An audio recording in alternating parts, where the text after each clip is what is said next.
எடுத்தவர்கள் வாசிக்கலாம். சங்கீதம் 45வது அதிகாரம் 9வது வசனம். சங்கீதங்களின் புஸ்தகம் 45வது அதிகாரம் 9வது வசனம். உமது நாயகிக்குள்ளே அரசரின் குமாரத்திகளும் உண்டு, ராஜஸ்திரீ ஒப்பேரின் தங்கம் அணிந்தவளாய் உமது வலது பாரிசத்தில் நிற்கிறாள். ஹல்லேலூயா. மீண்டுமாய் அந்த வார்த்தைகளை நான் வாசிக்கிறேன், கவனிங்க. ராஜஸ்திரீ ஒப்பேரின் தங்கம் அணிந்தவளாய் உமது வலது பாரிசத்தில் நிற்கிறார். ஹல்லேலூயா. கர்த்தர் நல்லவர். இந்த சங்கீதம் ஒரு சாதாரண சங்கீதம் அல்ல. மற்ற சங்கீதங்களை வாசிப்பது போல நாம் இந்த சங்கீதம் 45வது அதிகாரத்தில் வாசிக்க முடியாது. இந்த சங்கீதத்திற்கு இந்த வேத வல்லுநர்கள் என்ன சொல்றாங்க அப்படின்னா, this is a Messiah psalm அப்படின்னு சொல்றாங்க. அதாவது இயேசுவை மேசியாவாக காண்பிக்கிற ஒரு சங்கீதம் தான் இந்த 45வது அதிகாரம் என்று சொல்லி நாம் நன்றாக அறிந்திருக்கிறோம். அல்லேலூயா. அப்போ ராஜா இருக்கிறார், ராஜகுமாரத்தி இருக்கிறார். சரியா? இந்த வசனத்தை மீண்டும் வாசிக்கிறேன், கவனிங்க. ராஜஸ்திரீ ஒப்பேரின் தங்கம் அணிந்தவளாய் உமது வலது பாரிசத்தில் நிற்கிறார். அப்பனா ராஜா இருக்கிறார், ராஜா பக்கத்துல யார் இருக்கிறதுனா ராஜஸ்திரீ நிற்கிறார். ஹல்லேலூயா. அப்போ நம்ம எல்லாருக்கும் தெரியும், ராஜா என்றால் நீங்களும் நானும் ஆராதிக்கிற நம்முடைய இயேசு கிறிஸ்து தான் தேவாதி தேவன், ராஜாதி ராஜா. அப்ப இயேசுதான் ராஜாவை, அந்த ராஜா என்கிற வார்த்தை இயேசுவை குறிக்கிறது. ஆனால் ராஜஸ்திரீ வலது பாரிசத்தில் நிற்கிறாள், உமது வலது பாரிசத்தில் நிற்கிறாள். சோ ராஜஸ்திரீ யாரு அப்படின்னா சபையாகிய நீங்களும் நானும் தான். ஹல்லேலூயா. அப்ப வசனம் மிக தெளிவாக சொல்கிறது, ராஜஸ்திரீயாகிய நீங்களும் நானும் எங்கே நிற்கும்படி அழைக்கப்பட்டவர்கள் என்றால் ராஜாவாகிய இயேசு கிறிஸ்துவுக்கு வலது பாரிசத்தில் நிற்கும்படி அழைக்கப்பட்டவர்கள் என்று சொல்லி சங்கீதத்திலேயே சங்கீதக்காரன் எழுதி வைத்திருக்கிறான். ஹல்லேலூயா. அதனாலதான் இது பாத்தீங்கன்னா ஒரு தீர்க்க தரிசனமான ஒரு சங்கீதம் என்று சொல்லி நாம் பார்க்கிறோம். ஹல்லேலூயா. கர்த்தர் நல்லவர். அப்போ இந்த வசனத்திலிருந்து தெளிவாக நாம் ஒரு காரியத்தை புரிந்து கொள்ளலாம். நம்ம தகுதி என்னவென்று சொல்லி ராஜா பார்ப்பது கிடையாது, நம்முடைய படிப்பு என்ன என்று சொல்லி ராஜா பார்ப்பது கிடையாது, நாம் எந்த ஜாதியில் பிறந்திருக்கிறோம், இல்லைன்னா எந்த குலத்தில் பிறந்திருக்கிறோம், எப்படிப்பட்ட குடும்ப பின்னணி நமக்கு இருக்கிறது, நமக்கு எவ்வளவு காசு இருக்கிறது, அழகு இருக்கிறதா, திறமை இருக்கிறதா என்று சொல்லி எல்லாம் பார்க்கிறது கிடையாது. ராஜஸ்திரீயாய் நீங்களும் நானும் அழைக்கப்பட்டபடியினால் நீங்களும் நானும் எங்க நிற்கணும்னா ராஜாவுடைய வலது பாரிசத்தில் நிற்க வேண்டும். ஹல்லேலூயா. இது எவ்வளவு பெரிய ஒரு ஆசீர்வாதம், எவ்வளவு பெரிய ஒரு மேன்மை. இந்த உலகத்துல பாருங்க, ஒரு மனிதன் பக்கத்துல நின்று ஒரு செல்ஃபி எடுப்பதற்கு ஜனங்கள் துடித்து கொண்டிருக்கிறார்கள். ஜனங்களுக்கு அவ்வளவு வெறி.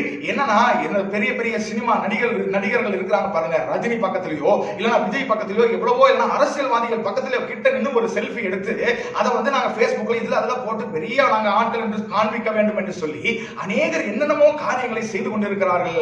அவங்களுடைய விருப்பம் வாஞ்சை எல்லாம் என்னன்னா அவரோடு ஒரு போட்டோ எடுத்துறணும், அவரோடு நின்று ஒரு செல்ஃபி எடுக்கணும். ஆனால் நீங்களும் நானும் மனிதர்கள் பக்கத்தில் நிற்கும்படி அல்ல, இந்த மனிதர்கள் எல்லாம் பெரிய பெரிய உயர்ந்தவர்கள் பக்கத்தில் நிற்கும்படி அழைக்கப்பட்டவர்கள் அல்ல. இந்த வானத்தையும் பூமியும் படைத்த சர்வ அதிகாரமும் உள்ள ராஜாதி ராஜாவாய் சிங்காசனத்தில் வீற்றிருக்கும் பரிசுத்தமான அந்த தேவன் இயேசுவின் வலது பாரிசத்தில் நிற்கும்படி நீங்களும் நானும் அழைக்கப்பட்டிருக்கிறோம். ஹல்லேலூயா. இவ்வளவு பெரிய ஸ்லாக்கியம் ஐயா, இது எவ்வளவு பெரிய பாக்கியம். இது எவ்வளவோ படித்தவர்களுக்கு கிடைக்காத, எவ்வளவோ கோடீஸ்வரர்களுக்கு கிடைக்காத, அம்பானிக்கு கிடைக்காத, டாடா பிர்லாவுக்கு கிடைக்காத, கோடீஸ்வர ஜனங்களுக்கு எல்லாம் கிடைக்காத ஒரு ஸ்லாக்கியத்தை படிப்பறிவு இல்லாத, ஒன்றுக்கும் உதவாத, எந்த குடும்ப பின்னணியும் எந்த சம்பாத்தியமும் எந்த அழகும் ஒன்றுமே இல்லாத உங்களுக்கும் எனக்கும் ஆண்டவர் கொடுத்திருக்கிறார்னா இதை போல ஒரு ஸ்லாக்கியமோ இதை போல ஒரு பாக்கிய பெற்ற ஜனமோ ஒருவரும் இருக்க முடியாது. ஹல்லேலூயா. விசுவாசிக்கிறீங்களா? ஏமே நம்புறீங்களா? சோ உங்களுடைய அழைப்பு, என்னுடைய அழைப்பு என்னன்னா பெரிய மனிதர்களோடு நிற்கும்படி அல்ல, பெரிய தேவனோடு நிற்கும்படி, அவருடைய வலது பாரசத்தில் நிற்கும்படி கர்த்தர் உங்களையும் என்னையும் அழைத்திருக்கிறார். ஹல்லேலூயா.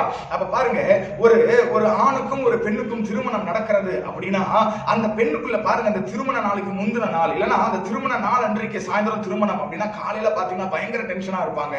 ஏன் அப்படின்னா அவங்களுக்குள்ள ஒரு விதமான ஒரு பயம், அநேக கேள்விகள், அநேக குழப்பங்கள். ஏன்னா இந்த திருமணம் ஒன்று நடக்க போகிறது. ஸோ திருமணத்தில் அவ்வளவு பேருடைய எல்லாம் அத்தனை ஜனங்கள் வரப்போகிறாங்க. அத்தனை பேருடைய கண்களும் ஏன் மேலதான் இருக்கும், நான் இப்படி இருக்கணும் அப்படி இருக்கணுங்கிற ஒரு பயம். இரண்டாவது, திருமணம் நல்லா நடக்கணும் அப்படிங்கிற பயம். மூன்றாவது பாத்தீங்கன்னா, திருமணம் முடித்து நான் எப்படி இருக்க வேண்டும், என் கணவன் வந்து நல்லா வைத்துக் கொள்வாரா, இல்லைன்னா என் கணவன் வந்து என்னோட அன்பா இருப்பாரா, கணவன் மாத்திரமல்ல கணவனுடைய வீட்டாரும் சரி அவங்களும் சரி என்னை நல்லா வச்சுப்பாங்களான்னு சொல்லி அநேக குழப்பங்கள், கேள்விகள், சந்தேகங்கள் இருக்கலாம். ஆனால் நல்லா கவனிங்க, ஒரு 30 வருஷம் 40 வருஷம் ஒரு மனிதனோடு சேர்ந்து வாழுகிற ஒரு பெண்ணுக்கு இவ்வளவு கேள்விகள், இவ்வளவு குழப்பங்கள், இவ்வளவு பயம் இருக்கும்னா நித்தியமாய் ராஜாவாகிய இயேசுவோடு அவருடைய வலது பாரிசத்தில் அவருடைய பரலோகத்தில் இருக்க வேண்டிய நீங்களும் நானும் எவ்வளவு பயத்தோடு, எவ்வளவு ஆயத்தத்தோடு, எவ்வளவு பரிசுத்தத்தோடு இருக்க வேண்டும் என்பதை நீங்களும் நானும் மிக கவனமாக நாம் கவனித்துக் கொள்ள வேண்டும். ஹல்லேலூயா. இந்த திருமணம், அதாவது இந்த மணவாளனாகிய ராஜாவாகிய இயேசுவுக்கும் மணவாட்டியாகிய சபையாகிய உங்களுக்கும் எனக்கும் நடக்க போகிற இந்த திருமணம் ஏதோ 30 வருஷம் 40 வருஷம் வாழ போகிற வாழ்க்கை அல்ல. நித்தியமாய் கோடான கோடி வருடங்களாக, அநேக ஆண்டுகளாக இருக்க போகிற ஒரு ரிலேஷன்ஷிப். சோ இந்த உறவு இல்லனா ராஜஸ்திரீ என்கிற கொடுக்கப்பட்ட இல்லனா நாம் பெற்றுக்கொண்டிருக்கிற இந்த ஒரு ஸ்தானத்தை நீங்களும் நானும் பாதுகாத்துக் கொள்வதில் மிக கவனம் உள்ளவர்களாக இருக்க வேண்டும். அல்லேலூயா. இந்த ஸ்லாக்கியம் நான் முதலே சொன்னது போல அநேகருக்கு கிடையாது. ஆனால் ஆண்டவர் உங்களுக்கும் எனக்கும் கொடுத்திருக்கிறார். அவருடைய மனவாட்டியாக அவருடைய பரலோகத்தில் அவருடைய வாசஸ்தலத்தில் அவர் இருக்கிற இடத்தில் இருக்கும்படி உங்களையும் என்னை அழைத்திருக்கிறார். We must cherish it. ஆமென். நாம் இதை குறித்து சந்தோஷப்பட வேண்டும், மகிழ்ச்சி அடைய வேண்டும். ஹல்லேலூயா. அப்ப இன்னைக்கு 3 காரியத்தை நாம் மிக வேகமாக பார்க்க போகிறோம்.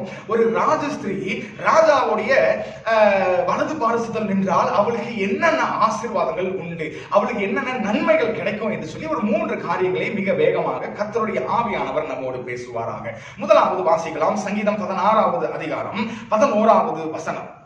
ஜீவ மார்க்கத்தை எனக்கு தெரியப்படுத்துவீர், உம்முடைய சமூகத்தில் பரிபூர்ண ஆனந்தமும் உம்முடைய வலது பாரிசத்தில் நித்திய பேரின்பமும் உண்டு. ஹல்லேலூயா. மீண்டும் வாசிக்கிறேன். 16வது அதிகாரம் சங்கீதம் 16:11. ஜீவ மார்க்கத்தை எனக்கு தெரியப்படுத்துவீர், உம்முடைய சமூகத்தில் பரிபூர்ண ஆனந்தமும் உம்முடைய வலது பாரிசத்தில் நித்திய பேரின்பமும் உண்டு. ஹல்லேலூயா. அப்ப சங்கீதக்காரனுக்கு நன்றாய் ஒரு காரியம் தெரிந்திருக்கிறது. என்னன்னா, தேவனுடைய சமூகத்தில் நிற்கிறவர்களுக்கு என்ன உண்டுனா பரிபூர்ண ஆனந்தமும் நித்திய பேரின்பமும் உண்டு. ஹல்லேலூயா. ஆனந்தம் அப்படின்னு சும்மா சிம்பிளா சொல்லல, பரிபூர்ணமான ஆனந்தம். அடுத்தது பேரின்பம் அப்படின்னு சொல்லல, நித்திய பேரின்பம். ஹல்லேலூயா. இந்த வேர்ட்ஸ் பாருங்க, எவ்வளவு அருமையான வார்த்தைகளை அவர் பயன்படுத்தி இருக்கிறார். சோ பரிபூர்ண ஆனந்தம், நித்திய பேரின்பம். ஹல்லேலூயா. அப்ப முதலாவது, ராஜாவுடைய வலது பாரிசத்தில் நிற்கும்படி அழைக்கப்பட்டவர்களுக்கு கிடைக்கிற முதல் ஆசீர்வாதம் என்னன்னா, அவர்கள் வாழ்க்கையில பரிபூர்ண ஆனந்தமும் நித்திய பேரின்பமும் உண்டு. ஹல்லேலூயா. கர்த்தர் நல்லவர். ஹல்லேலூயா. அப்போ ஆனந்தமும் பேரின்பமும் நம்ம வாழ்க்கையில இருக்கும்படிதான் கர்த்தர் நம்மை அவருடைய வலது பாரிசத்தில் நிற்கும்படி அழைத்திருக்கிறார். ஹல்லேலூயா. ஒரு ராஜாவுடைய மனைவியை எடுத்து பாருங்க. ராஜாக்கள் அப்படின்னா அந்த நாட்கள்ல இருந்த ராஜாக்கள் பாருங்க, அவர்களுக்கு கீழே அவ்வளவு தேசங்கள் இருந்தது, அவ்வளவு பெரிய அரண்மனை இருந்தது, பெரிய பெரிய ஸ்தானத்தில் அவர்கள் இருந்தார்கள், பெரிய பெரிய காரியங்களை அவர்கள் செய்தார்கள். சோ அந்த ராஜாவுடைய மனைவி எதை குறித்தும் கவலைப்பட வேண்டிய, துக்கப்பட வேண்டிய, அழுக வேண்டிய அவசியமே இருக்காது. ஹல்லேலூயா. ஒன்றுமில்ல, இன்றைக்கு நம்முடைய தேசத்தின் ராஜா, அதாவது உலகத்தின் பார்வையில இன்றைக்கு யாரு இந்த இந்தியாவில் ஒரு பெரிய ராஜா மாதிரி அப்படியே இருக்கிறா அப்படின்னா அம்பானியை சொல்லலாம். அம்பானியோடைய மனைவிக்கு ஏதாவது ஒரு கவலை இருக்குங்களா? ஐயோ, நாளைக்கு என்ன சமைக்கணும், நாளைக்கு காய்கறி எல்லாம் வாங்கிட்டோமா, நாளைக்கு லோனை போய் கட்டணுமே, நாளைக்கு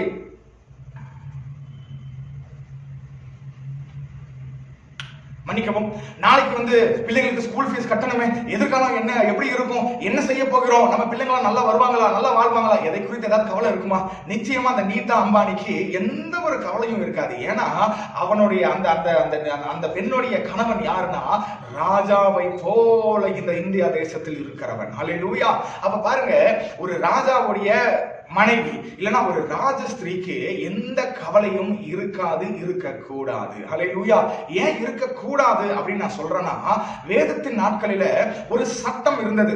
துக்க முகமாய் ஒருவரும் ராஜாக்கு முன்பதாக நிற்கக்கூடாது. அப்படி துக்கமா அப்படியே மூஞ்சிய தொங்க போட்டுட்டு அப்படியே சோகமா நின்னாங்கன்னா அவர்களை எந்த கேள்வியும் கேட்காம உன் துக்கமா இருக்கு உன் முகம் சொல்லி ராஜா அவர்களை கொலை பண்ணுவதற்கு கூட ராஜாவுக்கு அதிகாரம் உண்டு. அந்த அளவுக்கு ஒரு சட்டம் இருந்தது.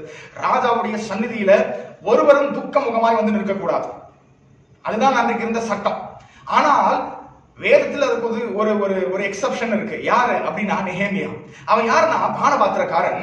இந்த ராஜாக்கு முன்பதாக பாருங்க, அவன் வந்து துக்கமுகமா வந்து நிற்கிறான். ஆனால் ராஜாக்கு அன்னைக்கு மூடு பாத்தீங்கன்னா கொஞ்சம் நல்லா இருந்ததுனால, ஏன்பா துக்கமா இருக்க அப்படின்னு நெகேமியா சொல்றான். இந்த மாதிரி ஐயா என்னுடைய தேசமெல்லாம் இடித்து பாழாய் கிடக்கிறது, என்ன செய்வேன்னு தெரியல, எப்படி கட்ட போறோம்னு தெரியல அப்படின்னு ராஜா வந்து அதுக்கு உதவி செய்கிறான்.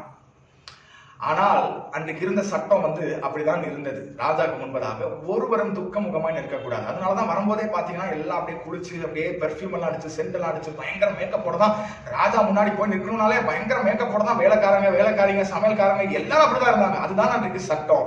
சோ ஒரு உலகத்தின் ராஜாக்கு முன்பதாய் ஒருத்தன் போய் நிக்கணும்னாலே அவன் உயிர் காக்கப்பட வேண்டும் என்றால் அவனுக்குள்ள துக்கம் இருந்தாலும் பிரச்சனை இருந்தாலும் எல்லாத்தையும் மறந்து ராஜாக்கு முன்பதாய் சிரிச்ச முகமாய் போய் நிற்க வேண்டும். ஆனால் இன்றைக்கு ராஜாதி ராஜாவாய் இருக்கிற நம்முடைய இயேசுவுக்கு முன்பதாக நிற்க வேண்டிய நீங்களும் நானும் அழுது புலம்பி அநேக குழப்பங்கள்ல அப்படியே என்ன ஆண்டவரேன்னு சொல்லி வந்து நிற்கிற சூழ்நிலையில தான் இருக்கிறோம். இன்னைக்கு ஒரு தீர்மானம் எடுங்க.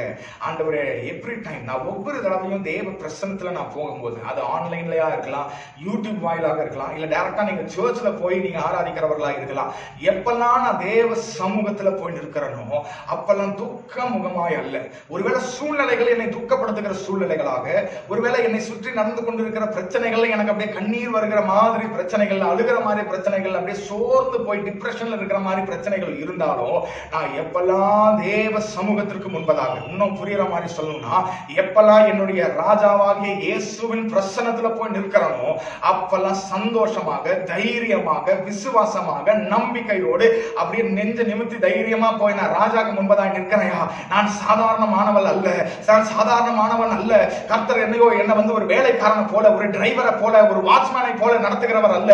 நான் யாரு? நான் உலகத்தின் பார்வையில ஒன்றும் இல்லாதவனா இருக்கலாம், ஆனால் தேவனுடைய பார்வையில நான் ராஜஸ்திரியா இருக்கிறேன். ராஜாக்கு முன்பதாக நான் மகிழ்ச்சியோடும் சந்தோஷத்தோடும் நான் போய் நிற்பேன்னு சொல்லி நீங்க நின்று பாருங்க. கர்த்தர் சந்தோஷத்தை, பேரின்பத்தை, நித்திய பேரின்பத்தையும் பரிபூர்ணமான ஆனந்தத்தையும் உங்க வாழ்க்கையில தருவதற்கு அவர் உண்மை உள்ளவராக இருக்கிறார். அல்லேலூயா. அப்ப நீங்க இந்த காரியத்தை தவறாக புரிந்து கொள்ளக்கூடாது. அப்ப நாங்க வந்து தேவ சமூகத்திற்கு அழுகவே கூடாதா? தேவ பிரசனத்துல நாங்க போய் கண்ணீர் சிந்தவே கூடாதா? அழுது ஜெபம் பண்ணாங்கன்னு சொல்லி வசனம் இருக்கேன். நிச்சயமாக அழுது ஜெபம் பண்ணணும். நிச்சயமாக தேவ சமூகத்துல உபவாசம் இருந்து கண்ணீர் சிந்தி அழுது ஜெபம் பண்ணணும். நிச்சயமாக அதுல எந்த ஒரு மாற்று கருத்தும் இல்லை. ஆனால் அழுது ஜெபம் பண்ணி முடிச்சுட்டு ஜெபத்தை முடிக்கும் போது தைரியமா எழும்பி நின்று அண்ணாலை போல, ஆமா ஆண்டவரே, எனக்கு இத்தனை வருஷம் குழந்தை இல்ல, இத்தனை வருஷம் இந்த போராட்டம் இருக்கு, இத்தனை வருஷம் எல்லாரும் என்னை வந்து இவ்வளவு அசிங்கமா பேசுறாங்க, என்னை வந்து இவ்வளவு அவதூறாய் பேசுகிறார்கள், நான் இவ்வளவு தூரம் அழுது, நான் இவ்வளவு தூரம் புலம்பி இருக்கேன். ஆனா ஜெபத்தை முடிக்கும் போது அவர் என்ன தெரியுமா சொல்லுறா? எப்படி தெரியுமா வெளியே வரா? தைரியமா வெளியே வரா. அடுத்த வருஷம் ஆண்டவரே நீங்க எனக்கு ஒரு குழந்தைய கொடுப்பீங்க, அந்த ஆண் பிள்ளையை நான் உமக்கென்று தருவேன்னு சொல்லி தைரியமா, சந்தோஷமா, விசுவாசத்தோடு வெளியே வரா. இன்றைக்கு நம்ம ஜெபத்துல போகும்போதும் அழுகையோட, ஜெபம் பண்ணும் போதும் அழுதுட்டு, ஜெபம் பண்ணி முடிச்சுட்டும் வெளியே வரும்போதே அப்படியே அழுதுட்டே வந்துட்டு இருக்கிறோம். அதுதான் இன்னைக்கு இருக்கிற பிரச்சனை. அல்லேலூயா. நீங்க தேவ சமூகத்துல அழுங்க, ஜெபிங்க, போராடுங்க, என்ன வேணாலும் பண்ணுங்க. ஆனா ஜெபத்தை விட்டு வெளியே வரும்போது ஒரு சிங்கத்தை போல நீங்களும் நானும் வெளியே வர வேண்டும். அல்லேலூயா. போகும்போது அப்படியே கூடி குறுகி அப்படியே பிரச்சனையினால் அப்படியே போங்க. ஆனா ஜெபத்தை முடிச்சுட்டு நீங்க வெளியே வரும்போது, உங்க ரூமை திறந்து இல்ல சர்ச்சை விட்டு வெளியே வரும்போது நீங்க எப்படி வரணும்னா, எனக்கு கர்த்தர் ஜெயத்தை தந்திருக்கிறார், எனக்கு ஜெபத்தைக்கு, என்னுடைய ஜெபத்திற்கு கர்த்தர் பதில் தந்திருக்கிறார் என்கிற விசுவாசத்தோடு ஒரு சிங்கம் எப்படி வருமோ அதை போல நீங்களும் நானும் தேவ சமூகத்திலிருந்து வெளியே வர வேண்டும். அல்லேலூயா. அதுதான் நீங்களும் நானும் கர்த்தர் மேல் வைத்திருக்கிற நம்பிக்கையும் விசுவாசத்தையும் காண்பிக்கிறது. அல்லேலூயா. முதலாவது நன்றாய் தெரிந்து கொள்ளுங்கள், ராஜாவுடைய வலது பாரிசத்தில் நிற்கிற உங்களுக்கும் எனக்கும் என்ன ஒரு பெரிய ஒரு ஆசீர்வாதம் இருக்குன்னா, அவருடைய சமூகத்துல நமக்கு பரிபூர்ணமான ஆனந்தமும் நித்தியமான பேரின்பமும் இருக்கிறது. ஹல்லேலூயா. அதனால நீங்களும் நானும் ஆராதிக்கிற தேவன் ஏதோ சாதாரணமானவர் நினைச்சிடாதீங்க. அவர் ராஜாதி ராஜா. ஹல்லேலூயா. உலகத்துல அவர் நினைச்சதுதான் நடக்கும். அவர் என்ன சித்தம் கொண்டிருக்கிறாரோ அதுதான் நடக்கும். அந்த சராசரத்தையும் இந்த பூமியின் உள்ள எல்லாவற்றையும் அவருடைய கரத்திற்குள் வைத்திருக்கிற தேவனை நீங்களும் நான் ஆராதிக்கிறோம். மறந்து விடாதீர்கள். அல்லேலூயா. அவர் நினைச்சாருன்னா ஒரு நிமிஷத்துல நம்மளுடைய எல்லா சூழ்நிலைகளையும் மாற்றவும், ஒரு செகண்ட்ல நம்மளுடைய எல்லா பிரச்சனைகளையும் மாற்றவும் அவரால் முடியும். அல்லேலூயா. கர்த்தர் நல்லவர். அந்த ராஜாதி ராஜாவுடைய வலது பார்சத்தில் இருக்கிற உங்களுக்கும் எனக்கும் முதலாவது கிடைக்கிற ஆசீர்வாதம் பரிபூர்ண ஆனந்தமும் நித்திய பேரின்பமும். அல்லேலூயா. இரண்டாவது ஆசீர்வாதம் என்ன? ராஜாவுடைய வலது பார்சத்தில் இருக்கிறவர்களுக்கு, ராஜஸ்திரிக்கு என்ன ஆசீர்வாதம்னா, இரண்டாவது 1 ராஜாக்கள் 10வது அதிகாரம். 1 ராஜாக்கள் 10வது அதிகாரம் 8வது வசனம். உம்முடைய ஜனங்கள் பாக்கியவான்கள், எப்போதும் உமக்கு முன்பாக நின்று உம்முடைய ஞானத்தை கேட்கிற உம்முடைய ஊழியக்காரரும் பாக்கியவான்கள். ஹல்லேலூயா. மீண்டும் வாசிக்கிற கவனிங்க. 1 ராஜாக்கள் 10வது அதிகாரம் 8வது வசனம். உம்முடைய ஜனங்கள் பாக்கியவான்கள், எப்பொழுதும் உமக்கு முன்பாக நின்று உம்முடைய ஞானத்தை கேட்கிற உம்முடைய ஊழியக்காரரும் பாக்கியவான்கள். ஹல்லேலூயா. இரண்டாவது பாருங்க, தேவனுடைய இல்லைன்னா ராஜாவாகிய இயேசுவுக்கு வலது பாரிசத்தில் நிற்கும்படி அழைக்கப்பட்டிருக்கிற உங்களுடைய என்னுடைய ஆசீர்வாதம் என்னன்னா தேவனுடைய சத்தம். ஹல்லேலூயா. அந்த காலத்துல பாருங்க, ராஜாவுடைய சமூகத்துல, ராஜாவுடைய அரண்மனையில இல்லைன்னா ராஜாவுடைய தர்பார்ல ராஜாவுடைய அனுமதி இல்லாமல் ஒருவரும் ஒரு வார்த்தையும் பேச முடியாது. ராஜா மட்டும்தான் பேசுவாரு, மத்தவங்க எல்லாம் உட்கார்ந்து கேட்டுக்கொண்டிருக்காங்க. ஹல்லேலூயா. அப்போ அந்த நாட்களில் அதுதான் சட்டம். ராஜா அனுமதி கொடுத்தாதான் என்ன பண்ண முடியும்னா பேச முடியும். இந்த வசனம் யாரை பார்த்து சொல்லுகிற வசனம் என்று சொல்லி பார்த்தால், ஷேபா என்கிற ஒரு இளவரசி, ஒரு ராணி என்ன பண்றான்னா சாலமனை பார்த்து சொல்லுகிறாள். என்ன சொல்லுகிறார்? உம்முடைய ஜனங்கள் பாக்கியவான்கள், எப்பொழுதும் உமக்கு முன்பாக நின்று உம்முடைய ஞானத்தை கேட்கிற உம்முடைய ஊழியக்காரரும் பாக்கியவான்கள் என்று சொல்லி இந்த பெண் இல்லைன்னா இந்த ஷேபா ராணி சாலமன் ராஜாவை பார்த்து சொல்லுகிறார். ஹல்லேலூயா. அப்ப ராஜா பேசினால் 2 காரியங்கள் நடக்கலாம். ஒரு ராஜா ஒரு காரியத்தை பேசினால் 2 காரியங்கள் நடக்கலாம். முதலாவது, தயவு நமக்கு கிடைக்கலாம், இல்லனா தண்டனை நமக்கு கிடைக்கலாம். ஹல்லேலூயா. நீங்க ராஜாவுடைய சமூகத்துல போய் ஒரு கேஸ் நீங்க சொல்றீங்க, ராஜா எனக்கு இந்த பிரச்சனை இருக்கு அப்படி இருக்குன்னா உங்களுக்கு 2 காரியம் நடக்கலாம். ஒண்ணு வந்து அந்த ராஜா உங்களுக்கு தயவு பாராட்டலாம், இல்லனா அந்த ராஜா நீ பொய் சொல்ற, இந்த மாதிரி நான் விசாரிச்சேன், இதுல பொய் இருக்கு அப்படி இருக்கு இப்படி இருக்குன்னு சொல்லி நமக்கு தண்டனை கொடுக்கலாம். அப்ப பாருங்க, இந்த எஸ்தர் புஸ்தகத்துல நாம் ஒரு சூப்பரான ஒரு அருமையான ஒரு சம்பவத்தை வாசிக்கிறோம். எஸ்தருக்கு முன்பதாக இருந்த ஒரு ராணியுடைய பேர் என்னன்னா வஸ்தி. அந்த வஸ்தி என்ன பண்ணுகிறாள் அப்படின்னா, இந்த ராஜா வந்து அவளை அழைக்கிறான். ஆனால் அவளோ என்ன செய்கிறாள்? கீழ்ப்படியாம நான் எல்லாருக்கும் முன்பதாக வந்து நடனம் ஆட முடியாது என்று அவள் என்ன பண்ணுகிறாள் என்றால் சொல்லுகிறாள். ஹல்லேலூயா. அவள் என்ன பண்ணுகிறாள்?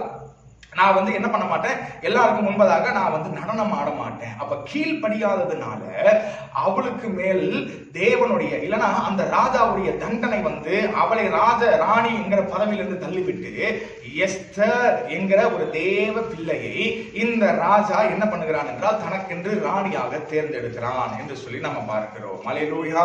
கர்த்தர் நல்லவர். ஆமென். அப்போ இந்த எஸ்தருக்கு இந்த ராஜாவுடைய கண்களில் தயவு கிடைத்தது, ஆனால் வஸ்திக்கோ ராஜாவுடைய கண்களில் தண்டனை கிடைத்தது என்று சொல்லி பார்க்கிறோம். அதே போல ராஜா ஒரு காரியத்தை சொல்லிட்டாருன்னா ஒருவராலும் அந்த வார்த்தையை மாற்றவே முடியாது. அந்த தேசத்தில் எவ்வளவு பலசாலியாக இருந்தாலும் யாராக இருந்தாலும் சரி, ராஜா ஒரு வார்த்தையை சொல்லிட்டாருன்னா அதற்கு பிறகு அதற்கு மாற்று கருத்தே கிடையாது. வஸ்தி ராணி இல்ல, இனிமேல் எஸ்தர் தான் ராணினா இதுக்கு முன்பதாக இருந்த வஸ்தியா இருந்தாலும் சரி, யாரா இருந்தாலும் சரி, ஒருவராலும் ஒன்றும் செய்ய முடியாது. ஹல்லேலூயா. அதே போலதான் பாருங்க, தாவீது வயதாகிவிட்டான். இப்ப அடுத்த ராஜா யாரு அப்படின்னு சொல்லி அவனுடைய குடும்பத்திற்குள்ளேயே ஒரு பெரிய ஒரு குழப்பம். ஒரு குமாரன் மூத்த குமாரனா இருக்கிற அப்சலோம் என்ன பண்ணுகிறான்னா அவன் தான் ராஜா ஆகணும்னு சொல்லிட்டு பயங்கரமாக யுக்திகள் பிளான் எல்லாம் போட்டு செஞ்சுட்டு இருக்கிறான். ஆனா தாவீது ஒண்ணுமே பண்ணலைங்க. ஒரே ஒரு வார்த்தை தான் சொல்லுகிறார். அது யார்கிட்ட சொல்றாருன்னா, இந்த சாலமன் தான் எனக்கு அடுத்தது ராஜாவாய் வரப்போகிறார். இந்த சாலமன் யாருன்னா சின்ன பையன். அப்சலோமுக்கு கம்பேர் பண்ணும்போது அவனுக்கு பாத்தீங்கன்னா வயசும் இல்லை, மெச்சூரிட்டியும் இல்லை, அந்த அளவுக்கு அறிவும் இல்லை, அந்த அளவுக்கு அழகும் இல்லை, படிப்பும் ஒன்றும் இல்லை. ஆனா தாவீது சொல்லிட்டான். என்ன சொல்லிட்டாரு? அடுத்த ராஜா சாலமன் தான் அப்படின்னு சொல்லிட்டாரு. சோ அப்சலோம் பாருங்க, என்னென்னமோ பிளான் போடுறான், என்னென்னமோ திட்டங்கள் போடுறான். ஆனா கடைசியில எது நடந்துச்சுன்னா சாலமன் தான் வந்து அரண்மனையில ராஜாவுடைய சிங்காசனத்தில் அமர்ந்தான். காரணம் என்ன தெரியுமா? ராஜா ஒரு வார்த்தை சொன்னாருன்னா அது நடந்தே ஆகும். ஹல்லேலூயா. அப்போ இரண்டாவது நம்முடைய ஆசீர்வாதம், ராஜாவுடைய வலது பாரிசத்தில் நிற்கிற ராஜஸ்திரீயாகிய உங்களுடைய என்னுடைய ஆசீர்வாதம் என்னன்னா, அவர் பக்கத்துல நின்னா அவர் நம்மை பார்த்து சொல்லுகிற வார்த்தைகள், அவர் நம்மை குறித்து சொல்லுகிற வாக்குத்தத்தங்கள் எல்லாம் அப்படியே நிறைவேறும். எந்த மனிதனாலும் அதை தடை செய்ய முடியாது, எந்த பிசாசினாலும் தடை செய்ய முடியாது, எந்த சூழ்நிலைகளும் அதற்கு தடையாய் நிற்க முடியாது. ஏன்னா சொன்னது யாருன்னா சாதாரணமான ஒரு தேவன் அல்ல, சொன்னவர் ராஜாதி ராஜா. ஹல்லேலூயா. சொன்னது ராஜாதி ராஜா.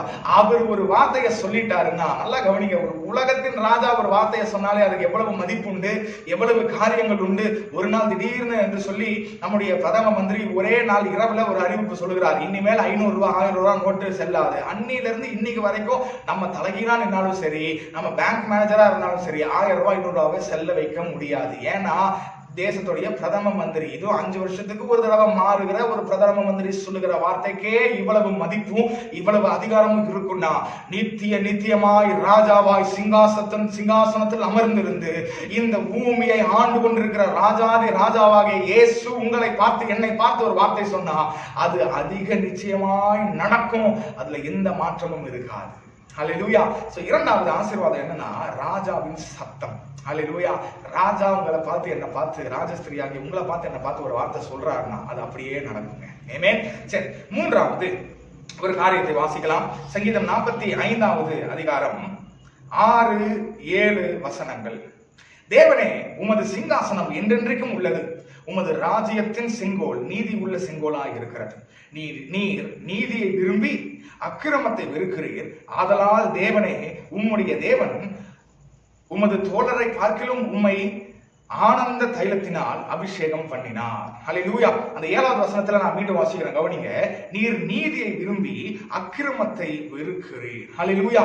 ஒரு ராஜாவுடைய சமூகத்துல நிற்கிற, ராஜாவுடைய பிரசன்னத்தில் ராஜாவுடைய வலது பக்கத்தில் நிற்கிற உங்களுக்கும் எனக்கும் கிடைக்கிற மூன்றாவது ஒரு பெரிய ஒரு ஆசீர்வாதம் என்னன்னா, அவர் நீதியை செய்கிறவர். எந்த ராஜாவா இருந்தாலும் பாருங்க, பிப்ளிக்கல் டைம்ஸ்லயும் சரி, வேதத்தின் நாட்களிலும் சரி, நாம் பார்க்கிறோம் ராஜா நீதி செய்கிறவராக இருக்கிறான். அல்லேலூயா. ஒரு ஒரு கஷ்டப்படுற ஒரு குடும்பம் வருது, இல்லைன்னா ஒரு பிரச்சனையோட ஒரு மனிதன் வருகிறான்னா அவனுடைய வழக்கை விசாரித்து அவனுக்கு நீதியை செய்கிறவர்கள் தான் ராஜா. அப்போ ஒரு உலகத்தில் இருக்கிற ஒரு ராஜாவுக்கு தன்னுடைய சிட்டிசன்ஸ் மேல, தன்னுடைய ஜனங்கள் மேல இவ்வளவு அக்கறையும், அவங்களுக்கு நீதி செய்யணும்னு சொல்லி அவ்வளவு ஒரு கம்பேஷனும், அவங்க மேல அவ்வளவு ஒரு அன்பும் ஒரு பாசமும் இருக்குன்னா, இந்த உலகத்திற்காக தன்னுடைய ஜீவனையே தந்து இந்த உலகத்தை ரட்சிக்கும்படி எல்லாவற்றையும் இழந்து ஒன்றுமில்லாத நிர்கதியா நின்ற இயேசு இன்றைக்கு ராஜாவா இருக்கிறார்னா, அவருடைய வலது பாரிசத்தில் நிற்கிற உங்களுக்கும் எனக்கும் எவ்வளவு அதிகமாய் நீதியை செய்வார் என்று யோசித்துக் கொள்ளுங்கள். ஹல்லேலூயா. இன்றைக்கு ஒருவேளை நீதி நியாயங்கள் மறுக்கப்பட்டு எல்லா இடத்துலயும் உங்களுக்கு நீதி கிடைக்க வேண்டிய இடத்துலலாம் ஜனங்கள்லாம் உங்களை ஏமாற்றி எல்லாரும் உங்களை ஏமாற்றி ஒன்றுமில்லாமல் உங்களுக்கு நீதியை செய்யாம எல்லாரும் உங்களை அப்படியே கைவிட்டுட்டாங்களா? கவலைப்படாதீங்க. நீங்களும் நானும் நீதிக்காக போராடும்படி போலீஸ் ஸ்டேஷனுக்கோ கோர்ட்டுக்கோ போகும்படி அழைக்கப்பட்டவர்கள் அல்ல. நீங்களும் நானும் ராஜாவுடைய சமூகத்துல போய் சொல்லணும். எந்த ராஜா? நம்முடைய நித்தியமான ராஜாவாகிய இயேசுவின் இடத்துல போய் நம்முடைய வழக்கை சொன்னால் அவர் நமக்காக வழக்காடுவார் என்பதை மறந்து விடாதீர்கள். ஹல்லேலூயா. சொல்லுங்க ஹல்லேலூயா. ஆமா. அதனால இன்றைக்கு நீதி மறுக்கப்பட்டிருக்கிறதா? உங்க வாழ்க்கையில நியாயம் கிடைக்கலையா? எங்கேயும் ஓடாதீங்க. போலீஸ் ஸ்டேஷனுக்கு, கோர்ட்டுக்கு, பஞ்சாயத்து தலைவரை பார்க்கலாம், அவரை பார்க்க போலாம், இவரை பார்க்க, நோ, எங்கேயும் ஓடாதீங்க. நீங்களும் நானும் ஓடும்படி நிற்கும்படி அழைக்கப்பட்டிருக்கிற ஒரே ஒரு இடம் எதுனா அது தேவனுடைய சமூகம் மாத்திரமே. ஹல்லேலூயா. அங்க ஓடி போய் சொல்லுங்க.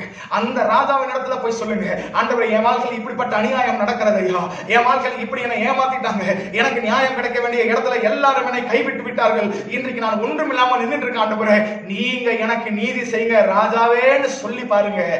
ஏற்ற காலத்துல கர்த்தர் உங்களுக்கும் எனக்கும் நீதியை சரி கட்டுவார். ஹல்லேலூயா. ஏற்ற காலத்துல உங்களுக்கும் எனக்கும் கர்த்தர் நியாயத்தை செய்வார் என்பதை மறந்து விடாதீர்கள். ஹல்லேலூயா.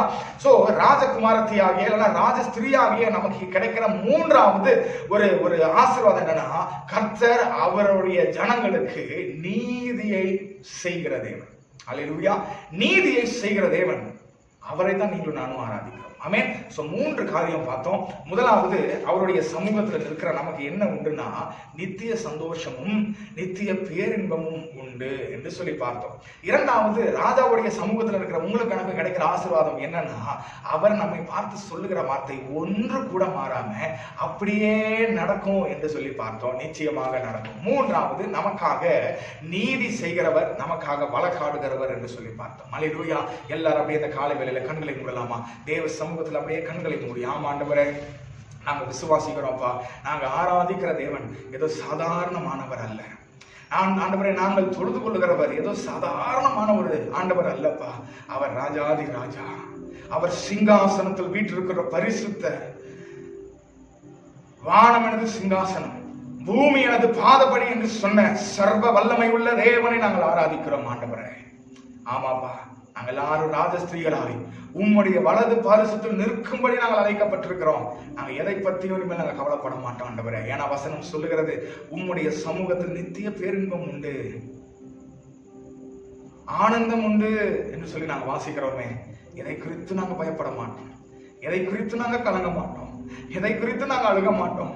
ஒருவேளை உங்க சமூகத்துல வந்து நாங்க அழுதாலும் வெளியே ஜெபத்தை முடிச்சுட்டு நாங்க போகும்போது கர்த்தர் எனக்காக யாவையும் செய்வார் என்கிற விசுவாசத்தோடு நாங்கள் போக எங்களுக்கு பலன் தருவீராக.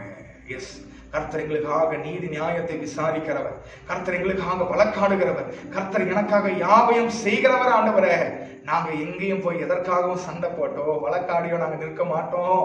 ஏன்னா எங்களுக்காக வழக்காடுகிறவர் நீர். ஆண்டவரே, ராஜாவா இருக்கிற தேவனே, நீர் எங்களை பார்த்து எங்களை குறித்து ஒரு வார்த்தை சொன்னீங்கன்னா அது அப்படியே நிறைவேறும். அதற்காக நன்றி. ஆமா ஆண்டவரே, இந்த செய்தியை ஆண்டவரே அப்பா கேட்டுக்கொண்டிருக்கிற ஒவ்வொரு பிள்ளைகளையும் கர்த்தர் ஆசீர்வதிங்க. உங்களுடைய வலது பாரசத்தில் நிற்கும்படி நாங்கள் அழைக்கப்பட்டிருக்கிறோம். ஒவ்வொரு நாளும் ஆண்டவரே உமக்கு அருகே நாங்கள் நிற்கக்கூடிய பலனைகளுக்கு தாங்க. உங்க பிரசனத்துல நாங்க வந்து நிற்கக்கூடிய கிருபையை தாங்க. தவறாம நாங்க ஜெபிக்கவும், ஒரு நாள் ஆண்டவரே ஒவ்வொரு நாளும் நாங்க தவறாம ஜெபிக்கவும், தேவ பிரசன்னத்துல நின்று நாங்க வார்த்தைகளை பெற்றுக்கொண்டு இந்த ஆசீர்வாதங்களை பெற்றுக்கொண்டு அதற்கு பின்பதாக நாங்க எங்க வேலைகள் மற்ற காரியங்களை செய்யக்கூடிய பலனையும் கிருபையையும் நேரத்தையும் எங்களுக்கு அதிகமாய் தரும்படி நாங்கள் ஜெபிக்கிறோம். பெரிய காரியங்களை செய்ய எல்லா துதிகன மகிமையும் ஒருவருக்கே செலுத்துகிறோம்.